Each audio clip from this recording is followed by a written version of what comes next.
Allez, salut les pitchouns, ce soir, petite vidéo sur un sujet qui peut paraître difficile et grave, mais qui malheureusement concerne plus de la moitié des couples à l'heure actuelle, c'est la séparation. Alors je voulais faire cette vidéo sur, parce que je pense qu'il y a beaucoup de gens qui sont des parents séparés, et je voulais mettre le point en tout cas sur tout ce que j'ai pu voir, discuter avec les gens concernés tout au long de ma vie jusqu'à présent, mettre le doigt sur la chose qu'il ne faut surtout pas faire lors d'une séparation.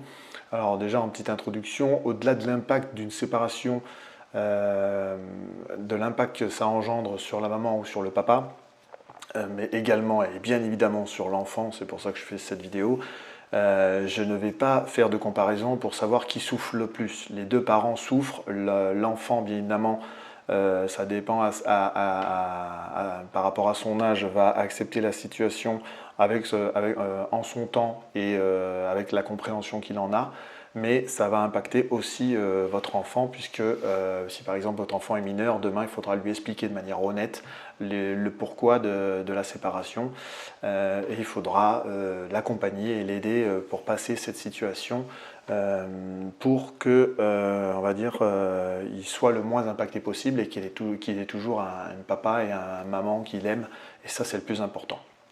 Donc une séparation pour moi, la séparation, pour ce que j'en pense moi, c'est que c'est la faute des deux personnes. Alors souvent il y a une personne qui décide de partir et de se séparer, certes, mais c'est le résultat souvent d'une accumulation de faits ou d'incompatibilités qui se sont accumulés au fil du temps et qui malheureusement ont abouti à la séparation.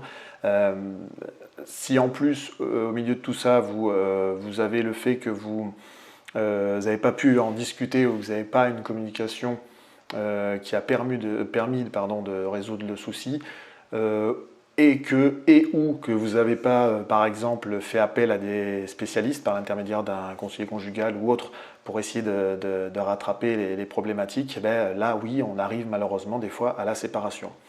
Je vous mettrai le lien en description d'une interview de Vincent Landon, l'acteur français, si vous ne connaissez pas, qui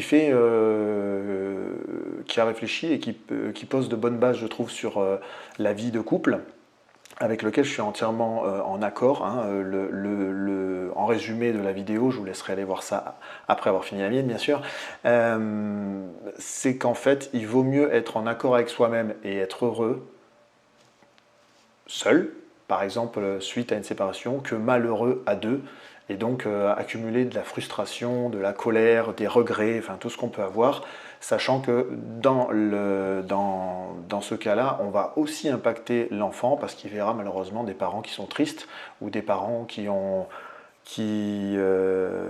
sont moins optimistes, et ça peut impacter aussi l'enfant, et voire même lui faire se poser des questions sur pourquoi papa est malheureux ou maman est triste. Voilà, donc je la trouve assez bien réfléchie. Je pense qu'il y a réfléchi aussi comme nous tous, chers parents. Lui parle de la vie de couple, mais je pense que ça c'est pas mal adapté à ce qu'on peut vivre aussi. Donc je vous laisserai aller voir ce petit interlude là que j'ai trouvé ça sur Facebook. J'ai trouvé ça assez intéressant et ça résume bien la situation, la vie de couple en tout cas, et les concessions et comment il faut le concevoir. Donc pour en revenir sur la séparation, ça remet en question l'équilibre que nous avions construit en tant que famille, bien évidemment. Elle va demander à chacun des parents beaucoup plus d'efforts en premier lieu, en plus on va dire d'accepter cette séparation. Il va falloir faire beaucoup plus d'efforts pour éviter que ça impacte bien évidemment votre enfant, pour lui construire on va dire maintenant deux environnements sains, sereins, pérennes. Ça va vous demander par moment aussi de réapprendre à faire certaines choses seul pour le coup, de gagner en confiance en vous bien évidemment pour s'occuper de l'enfant seul. Tout ça, ça demande pas mal d'efforts et ça demande du temps en fonction de chacun et de sa manière de procéder suite à une séparation. Malheureusement, de temps en temps, la séparation se passe dans la douleur, ça peut être très dur, voire même quand il n'y a pas de discussion par avocat interposé pour définir la garde de l'enfant. Qui, je le rappelle, est toujours normalement jugé pour le bien de l'enfant. Mais malheureusement, dans 90% des cas, on peut voir que le papa est souvent le papa est souvent la personne qui n'a pas l'enfant qui vit chez lui. Euh, enfin, ce qui me désole, c'est qu'on est encore dans on va dire cette idée des rôles. Voilà, je cherchais le mot, des rôles. On est un peu encore considéré comme un sous-parent. Alors oui, je vais avoir plein de commentaires, c'est pour ça que je fais cette vidéo, je vais avoir, je pense, plein de commentaires disant ouais, mais mon papa, le papa de l'enfant, il s'en occupe pas, il n'est pas là, etc. Je rappelle à chaque fois ces vidéos que moi je fais des vidéos pour des papas qui sont présents et des papas qui se battent pour leurs enfants et des papas qui sont là pour accompagner leurs enfants. Bien évidemment, mais il n'y a pas que les papas, hein, il peut y avoir des mamans défaillants. Je fais ces vidéos que dans les parents qui en veulent et qui veulent faire les efforts pour accompagner convenablement leurs enfants, d'accord? Donc malgré tout, au niveau de la justice, moi j'ai pu le voir dans ma vie, ça dépend le juge des affaires familiales qu'on a en face. On a encore ces rôles assez définis où le papa est le bosseur, etc., et qu'il n'arrivera pas à s'occuper de l'enfant. Moi, je trouve ça désolant dans le sens où beaucoup de papas maintenant s'investissent énormément dans la vie de leurs enfants. Regardez-moi le premier par l'intermédiaire de cette chaîne YouTube, mais sans ça, il y a plein de papas qui s'investissent au jour le jour et qui sont aussi investis que la maman et qui, en devenant papa, ont bien compris le rôle qu'ils devaient avoir. Enfin, bien compris la présence qu'il devait avoir et l'accompagnement qu'il devait faire vis-à-vis de l'enfant. Donc ça, je trouve ça désolant, c'est mon avis personnel. Bien évidemment, la justice se renouvelle, les jeunes arrivent de plus en plus, des jeunes qui malheureusement connaissent de plus en plus ces situations-là et qui sont plus au fait des choses. Donc, petit à petit, la balance revient, mais malgré tout, on a quand même l'impression que le papa dans ces affaires-là est un sous-parent. Voilà, si on peut l'appeler comme ça. Ce que je trouve désolant. Mais bon, c'est comme ça. Revenons à nos moutons. Donc, ce qu'il faut à tout prix ce qu'il faut éviter ou ce qu'il ne faut à tout prix pas faire lors d'une séparation. La chose qu'il ne faut surtout pas faire lors d'une séparation, c'est d'aliéner votre enfant. Pour résumer, c'est discriminer l'autre parent à travers votre enfant qui déjà va devoir s'adapter à cette nouvelle situation qui est un changement majeur, je peux vous le dire, pour être enfant de parents divorcés. C'est très impactant, ça demande du temps. En plus, comme je vous dis, ça dépend l'âge avançant. Alors quand ils sont très petits, on va dire que ça se fait un peu plus naturellement, mais quand ils le vivent comme moi j'ai pu le vivre à l'adolescence, c'est très dur, ça demande un changement majeur et on va dire leur monde s'effondre, hein, dans un sens leur monde s'effondre. Donc il va falloir les aider et les accompagner et penser toujours à eux malgré la séparation et comme je disais plus tôt, les difficultés que lors de la séparation qu'on a pu avoir avec la maman. Derrière ça, ce que j'ai pu remarquer, c'est que souvent les papas sont, comment on peut dire, un peu pris en otage de leur enfant, déjà parce que la maman est triste, déjà parce que la maman, des fois, peut avoir, comment dire, n'arrive pas à avoir cette hauteur de vue pour se prendre du recul et faire en sorte que ça n'impacte pas l'enfant. Donc elle a le premier réflexe, c'est de s'accaparer l'enfant et le pire dans tout ça, c'est de dénigrer le papa en parlant de dénigrer le papa après la séparation, ce qu'on parle de l'aliénation de l'enfant. Ça peut... Alors, s'il n'y avait pas de discussion avant, ça serait très compliqué après la séparation, ça je peux vous le dire, mais ce qu'il faut bien réfléchir quand même, c'est que ça va empoisonner la relation entre l'enfant et son papa. Dans 90%, et je dis ça parce que, comme je le répète, dans 90% des cas, l'enfant vit chez sa maman, hein, c'est pour ça. Mais l'aliénation, elle est vécue aussi de l'autre côté, dans beaucoup moins d'exemples, mais elle peut être aussi vécue par l'aliénation du père sur l'enfant. Hein. Cette influence, comme je le disais, est néfaste dans le sens où l'enfant, par exemple, en discriminant l'autre parent, l'enfant, s'il aime son papa, ce qui est normal puisqu'il aime son papa et sa maman, il va sentir une sorte de trahison vis-à-vis de sa maman. Donc ça va le mettre dans sorte de prise de position ou de choix à faire qu'il ne doit pas faire, puisqu'il n'a pas, c'est pas à lui de subir tout ça, c'est pas à lui de se prendre la tête là-dessus, il a tout le temps de se prendre la tête en tant qu'adulte, comme je vous l'ai dit dans d'autres vidéos que je vous laisserai aller voir. Le but du jeu là, c'est d'éviter tout ça et de résoudre les problèmes en tant qu'adulte, en tant que parents qui sont conscients de la situation et qui veulent, comme je le disais plus tôt, ramener un environnement, donc pour le coup 2 environnements sereins et protecteurs pour l'enfant, pour l'accompagner dans cette nouvelle situation. J'ai pu lire dans certains articles que même dans certains pays, l'aliénation de l'enfant est jugée comme une maltraitance de l'enfant.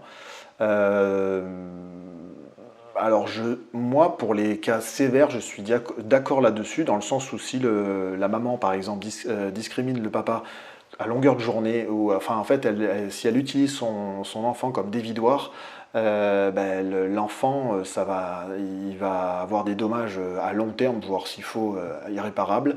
Le manque de confiance, la peur, la trahison vis-à-vis du papa, comme je le disais plus tôt, l'isolement et j'en passe. Ça peut faire plein de difficultés et de traits d'humeur malheureux et triste pour votre enfant, comme je le dis depuis le début, n'a pas à subir ça, votre colère, votre tristesse. Enfin, je ne vais pas vous faire toutes les phases suite à une séparation, le déni, la colère et tout ça, mais ce que je veux vous dire, c'est qu'il ne faut surtout pas discriminer l'autre parent, il ne faut surtout pas aliéner votre enfant en discriminant l'autre parent.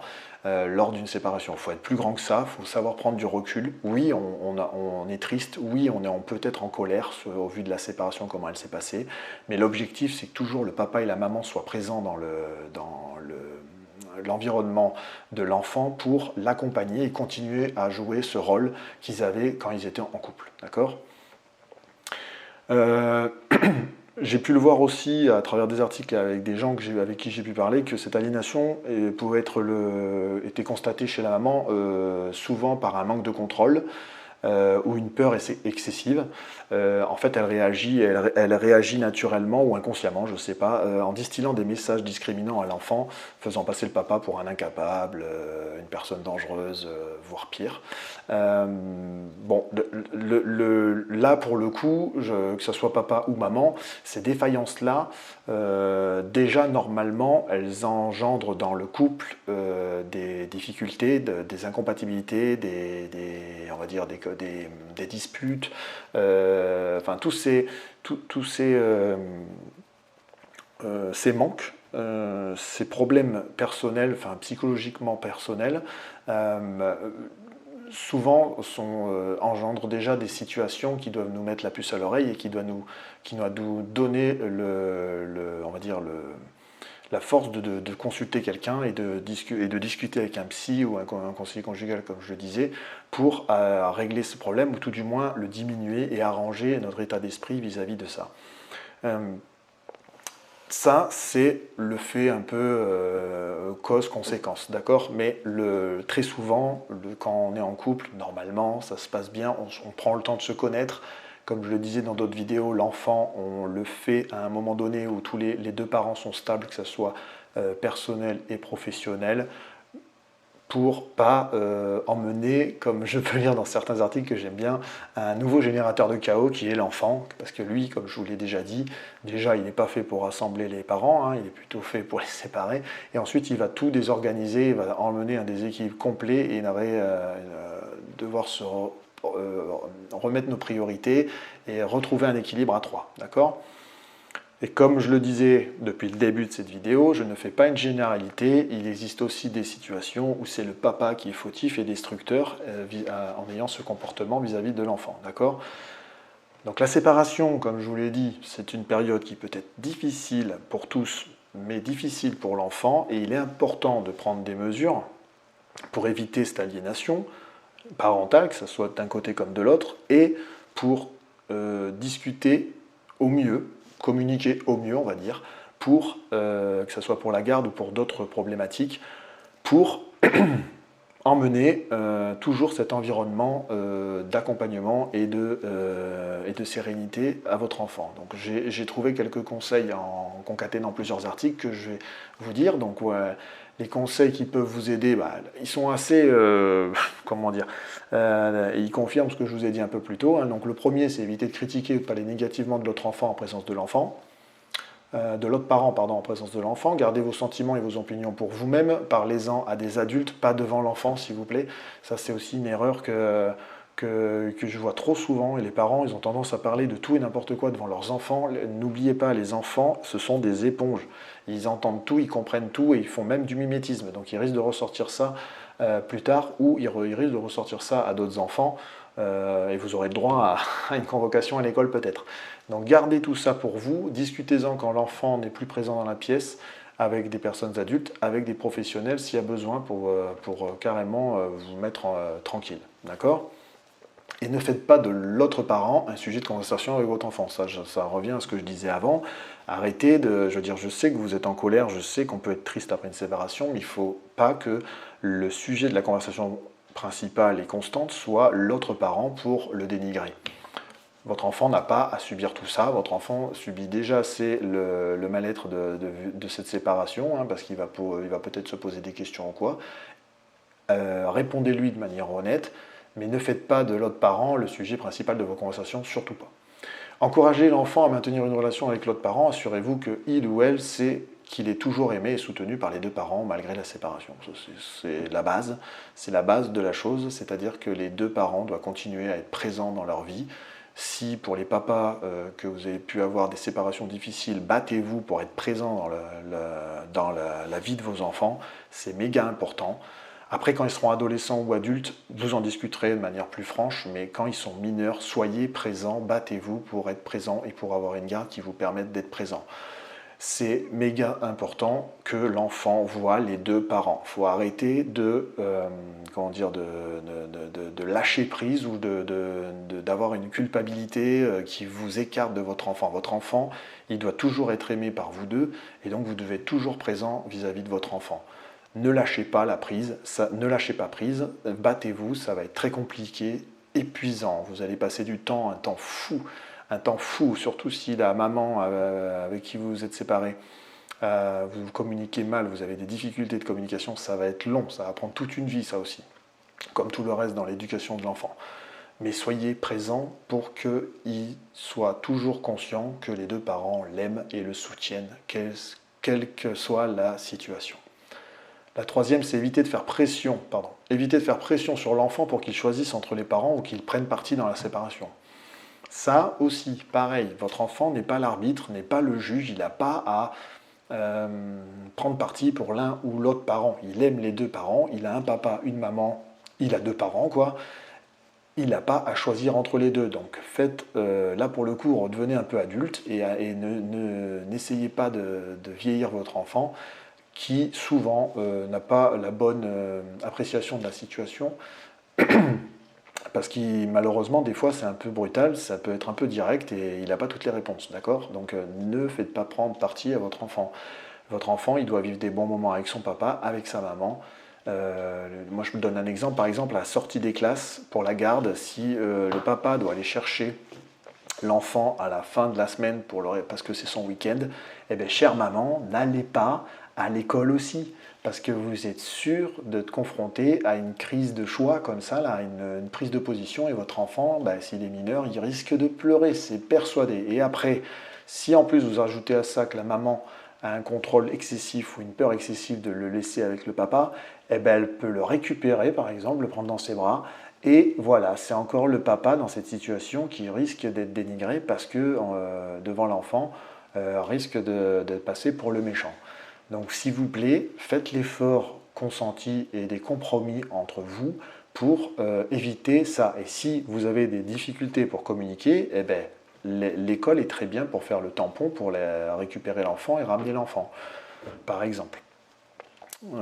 Je donne des exemples là-dessus. Le but du jeu, c'est de parler le minimum qu'il faut avec la maman pour être présent dans votre enfant et vous battre pour être présent dans votre enfant. D'accord ? Battez-vous, s'il vous plaît. Donc laissez l'enfant exprimer ses sentiments librement et ne le forcez pas à prendre position. Bien évidemment, votre enfant grandissant, il va voir que vous êtes séparés, il va vous poser des questions, répondez-lui honnêtement, comme je disais dans d'autres vidéos, adaptées à son âge pour qu'il comprenne, et au fur et à mesure, vous expliquerez un peu plus, ou vous débattrez un peu plus en fonction de la conscience et de sa réflexion sur le sujet, et s'il revient sur le sujet, d'accord? Ne pas hésiter à lui répondre, mais adapté à son âge, bien évidemment. Assurez-vous que votre enfant sait qu'il n'est pas responsable de la séparation. Les enfants peuvent se sentir coupables de la rupture de leurs parents, même s'ils n'y sont pour rien. Alors ça, oui, ça arrive très souvent. Là, tout simplement, il faut constamment les rassurer pour leur dire que c'est pas leur faute, que c'est papa et maman qui, à un moment donné, ne s'aimaient plus et donc ils ont préféré se séparer, mais qu'ils aimeront toujours, ils les aimeront toujours malgré la séparation, la rupture, quoi. Donc ça c'est pareil, ça c'est très souvent qu'on peut le voir, rassurez-les, passez du temps avec eux et n'hésitez pas à les rassurer. Voilà. Évitez de faire passer des messages par votre enfant à son autre parent. Les enfants ne devraient pas être utilisés comme messagers entre les parents. Si vous avez besoin de communiquer avec votre ex-partenaire, faites-le directement. Voilà. Donc ça c'est pareil, au-delà du dévidoir, comme je disais, de critique du papa, pareil, on ne passe pas des messages bons ou mauvais, voire souvent malheureusement c'est des messages mauvais, à travers l'enfant vers l'autre papa, vers le papa ou vers l'autre parent, d'accord? Je sais que ça va vous arracher un œil, mais appelez la personne. Appelez la personne, faites passer les messages par texto, on a plein de moyens de com maintenant. Appelez-vous, quoi. Appelez-vous, écrivez-vous, même si c'est pour même si c'est pour de critiquer ou faire des remarques, écrivez-vous, appelez-vous. Mais ne faites pas passer des messages par votre enfant. Pareil, c'est pas à lui de faire ça. Lui, il veut juste aller voir son papa ou voir sa maman et passer de bons moments avec le parent avec qui il est. Écoutez les préoccupations de votre enfant et répondez-y honnêtement. Les enfants peuvent avoir des questions sur la séparation. Il est important de leur donner des réponses sincères et adaptées à leur âge. Bon, c'est ce que je disais, ça tombe bien, c'est ce que je disais un petit peu ce que je disais un peu avant. J'aurais dû peut-être mettre ça avec l'autre au-dessus. Tout simplement, hein, pareil, quand je vous dis que ça va demander des efforts et du temps, tout au long de votre vie, c'est que votre enfant va grandir et va vieillir, donc au fur et à mesure, il faut y répondre, mais j'ai envie de dire, comme tous les sujets de la vie, il faudra les accompagner et répondre de manière honnête. En leur transmettant les valeurs, comme je le disais dans une autre vidéo, en leur transmettant les valeurs que vous considérez importantes et que vous voulez leur transmettre. Établissez un plan de garde qui soit dans l'intérêt de l'enfant, essayez de trouver un accord qui permette à l'enfant de passer du temps avec les deux parents de manière équitable. Voilà, donc de manière équitable, ça passe par la garde et c'est la première chose à faire. Le premier combat, par exemple, que je peux dire au papa, c'est ça. C'est si vous voyez qu'il n'y a pas de garde qui se passe bien ou quoi, c'est malheureux, vous allez casquer, mais on s'en fout, c'est pour le bien de l'enfant. Il faut que vous passiez par le jugement des affaires familiales, par le juge des affaires familiales, pour définir une garde de manière juridique, pour être présent dans la vie de votre enfant et surtout vous permettre de donner un cadre à vous et à la maman pour voir l'enfant de manière équitable. Alors, après bien évidemment, de manière équitable, il y a le plan de garde et il y a la vraie vie. Ça va se faire en fonction de vos problématiques, surtout de vie professionnelle, la situation, comment vous pouvez accueillir l'enfant, les villes où vous habitez, etc., etc., etc.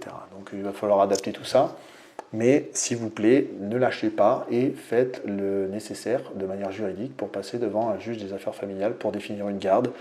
Parce que, comme je vous le disais plus tôt, ce sera toujours pour le bien de l'enfant. Et surtout, ça donnera un cadre aux parents qui ne veulent pas jouer le jeu et qui commencent à isoler ou à vouloir casser la relation avec le papa. Alors, restez en contact avec l'autre parent pour discuter des questions importantes concernant l'éducation et le bien-être de l'enfant. Gardez des lignes de communication ouvertes pour éviter les malentendus et les conflits. Ça revient un peu à ce que je disais un peu avant. Même si les lignes ne sont pas très ouvertes, gardez la com et gardez les numéros de téléphone pour pouvoir discuter avec l'autre parent. Parce que ce soit pour l'école ou pour d'autres choses, vous allez continuellement avoir à discuter avec l'autre parent. Ce qu'il faut bien comprendre, c'est que quand vous vous séparez, malheureusement, vous n'aurez pas votre enfant pour vous tout seul. Vous aurez toujours l'autre parent dans le périmètre, dans le spectre. Même si vous refaites votre vie, vous aurez encore le papa de l'enfant dans le spectre. Donc, S'il vous plaît, le but, comme je marque en dessous, le plus important, c'est de maintenir une communication saine et respectueuse avec l'autre parent et de veiller à ce que l'enfant se sente aimé et soutenu par les deux parents, même après la séparation. Donc là, je sais que c'est difficile, hein, surtout comme je marque si la séparation a été dure et douloureuse, mais il en va du bien-être de l'enfant qui sera déjà affecté par cette séparation. Et puis c'est vous les adultes, donc c'est à vous d'être un peu intelligent et de, malgré la tristesse, comme je dis, et la colère des premiers temps, de trouver le moyen de communiquer pour avancer, pour que la garde alternée de l'enfant se passe dans les meilleures conditions. D'accord? Donc en conclusion de cette vidéo, je vais parler pour les papas, bien évidemment, puisque c'est une vidéo, c'est une chaîne un peu qui donne l'avis des pères.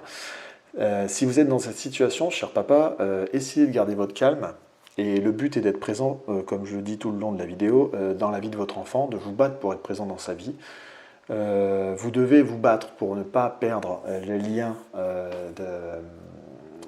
le lien avec lui, avec votre enfant, parce qu'il a autant besoin de vous que de sa maman. Et je l'ai marqué, ne pas s'oublier, parce que malgré tout, au-delà de la séparation, il va falloir quand même durer dans la vie et la tristesse, c'est vrai que c'est compliqué à gérer, la colère aussi lors d'une séparation, mais il ne faut pas que vous vous renfermiez non plus dans une vie qui va vous rendre malheureux très longtemps.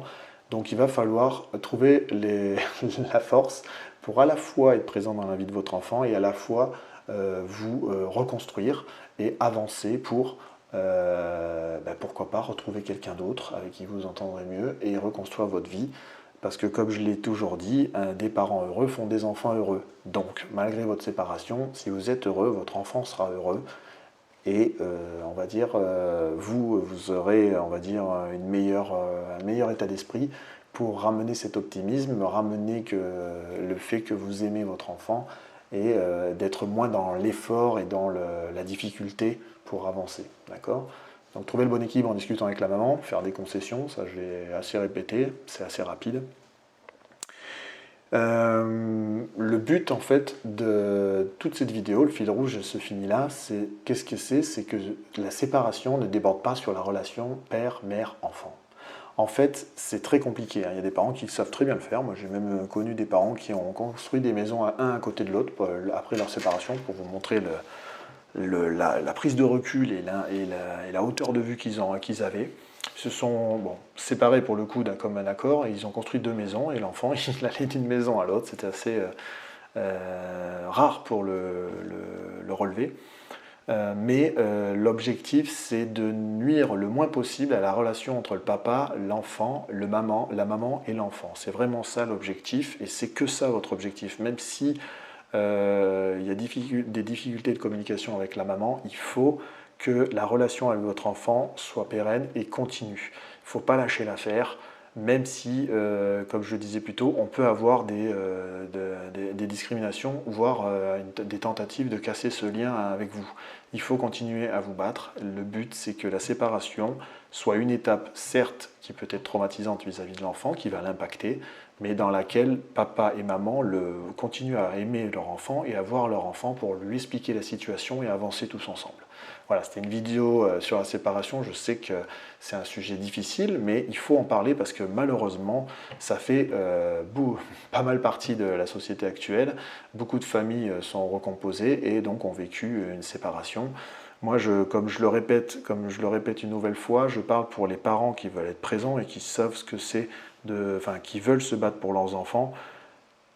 N'hésitez pas à me laisser des commentaires, à me critiquer, à m'insulter si vous voulez en fonction de la vision que j'ai. Je sais que je vais avoir des commentaires de maman qui vont me dire oui, mais le papa il n'est pas là, le papa est un abruti, le papa ici, le papa est là.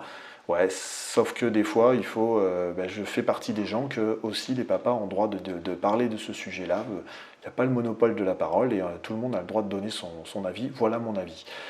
Pour l'avoir vécu en tant qu'enfant divorcé et pour en avoir discuté avec mon entourage et qui l'ont vécu aussi. La séparation est difficile et compliquée à gérer en plus du fait qu'on doit élever son enfant seul pour le coup parce qu'il n'y a plus l'autre parent dans les parages.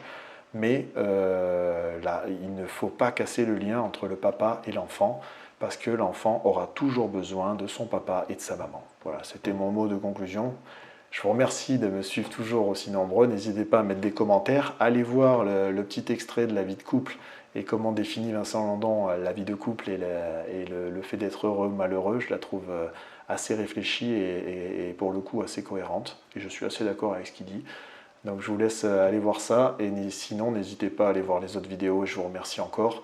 Et si vous n'aimez pas ma tronche, allez sur mon podcast. Vous entendrez tous ces épisodes avec ma jolie voix. Je vous remercie encore de me suivre et je vous dis à une prochaine. Ciao, ciao.